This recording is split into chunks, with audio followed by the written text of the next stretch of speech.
मुघल गेले, ब्रिटिश गेले, सत्ता बदलली, राजे बदलले, कायदे बदलले, पण प्रश्न एकच, स्त्री खरंच सुरक्षित आहे का? कधी तिच्या कपड्यांवर बोट ठेवलं, कधी तिच्या चालण्यावर, कधी तिच्या बोलण्यावर, कधी श्वासावरही दोष ठेवला. काळ बदलला आणि निर्दयता अजून भयानक झाली.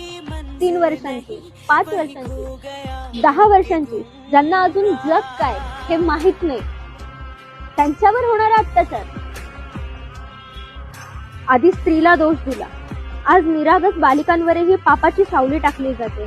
का? माणुसकी इतकी स्वस्त झाली आहे का? शरीर पाहण्याची प्रवृत्ती इतकी विकृत झाली आहे? वय, निष्पापता, दयेची भावना सगळी संपून गेली. स्त्री सुरक्षित आहे का हा प्रश्न विचारायची वेळच नको. एकच सत्य राहिलं आहे, जग बदललं, तंत्रज्ञान वाढलं, पण स्त्री आणि बालिकेची भीती, वेदना आणि असुरक्षितता आजही तिथेच आहे. अधिक वाढली आहे, अधिक वाढली आहे.